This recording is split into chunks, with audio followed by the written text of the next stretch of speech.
Well, good evening and thank you for joining us tonight. I'm Avi Hannon. At around 3:30 this morning, there was an officer-involved shooting at the 200 block of 18th Street, leaving one in critical condition.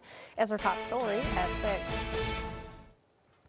A press release from the Sioux City Police Department says officers initiated a traffic stop on a vehicle near 18th and Grandview Boulevard. During the stop, officers learned the occupant of the vehicle was wanted for felony criminal warrants, as said in the release. Officials said as officers attempted to take the one individual into custody, the suspect resisted arrest, leading to an officer discharging their firearm. The release added officers immediately initiated life-saving measures to care for the injured suspect, who was transported to the local hospital for treatment. The suspect's condition is not being released at this time, and the Sioux City Police Department said they contacted the Iowa DCI to investigate the incident, and the Iowa State Patrol also assisted in the investigation. And officials said per department policy, the officers involved were placed on administrative leave pending the outcome of the investigation. And the Nebraska State Patrol, with the assistance from the Clay County Sheriff's Office, is investigating a homicide that happened yesterday evening in rural Harvard, Nebraska. A release by the Nebraska State Patrol said around 8:30 last night in Clay County, Sheriff's officer received a 911 call about a domestic disturbance upon arriving. Deputies found a deceased woman with a gunshot wound and a man suffering from an alleged self-inflicted gunshot wound. There were children inside the home when deputies arrived. Officials say the man was transported to Aurora Memorial Hospital and has since been flown to the Bryan Health West Campus in Lincoln with life-threatening injuries. The Nebraska State Patrol is leading the investigation at this time, and investigators said they believe the man allegedly shot the woman and then shot himself. The children were not injured, and officials say the man is in critical condition and the children were taken into protective care.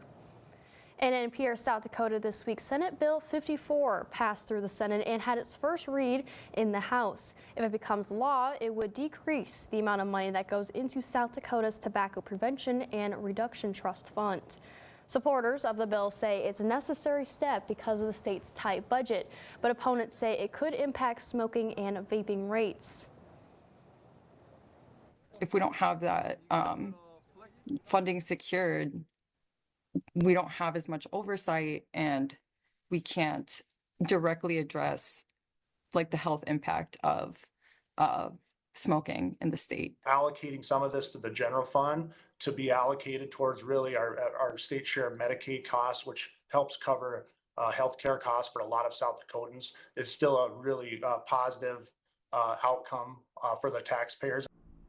Those in support of the bill say with the tight budget, money needs to go towards other resources. Well, in lighter news, typically the body shop at Total Motors in Lamar's is fixing cars, but today beds were being built for kids in need. The Lamar's hub of sleep and heavenly peace held a mega build session today. There were 3 different sessions held today, starting at 9 o'clock this morning. Sleep and Heavenly Peace builds beds for kids that don't have one.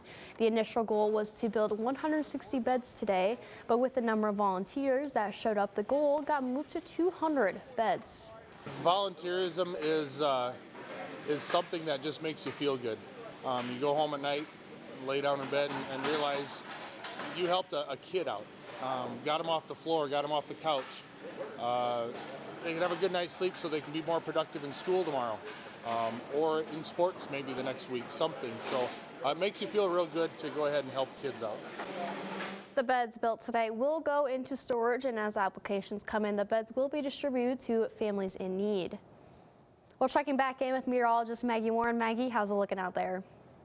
Well, they certainly had some pretty great weather out there for that build. Definitely not those sub-zero wind chills we were seeing, and we're not going to see those anytime soon. Those are long gone, seeing temperatures falling back into the upper teens and low to mid 20s through the evening tonight. Maybe not the greatest night to go get a car wash at this point, but going to have several days in the future to get that road salt cleaned off your cars, as we do see that Climate Prediction Center temperature outlook leaning heavily towards those above average temperatures, and that is pretty much what our forecast is showing as well. And I'll let you know how warm we get and when we could even see some 60s in the forecast all coming up. Avia?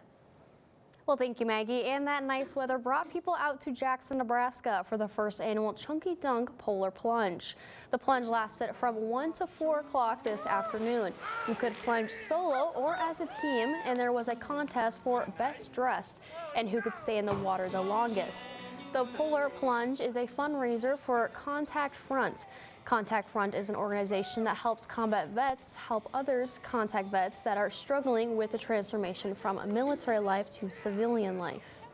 It's just a brotherhood of guys who are struggling to find their purpose after the uniform. It's focused on combat vets, and and we've got a couple guys who just wanted to do something hard. We call it trauma bonding, and so we decided to get together and do this and then invite the community as well.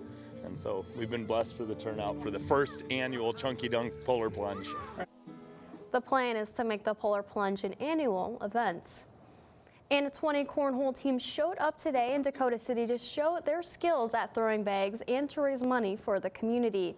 The 7th annual Dakota City Cornhole Tournament was held at the Dakota City Firehouse. It not only helps raise money for their community, it brings folks out to have some fun for a good cause. We started doing this a couple of years ago off a whim, and it just really stuck, and it gets people out of the house, and we've had a long week of cold, and so it should be good. All the money raised stays in Dakota City and is used to help fund scholarships and playground equipment.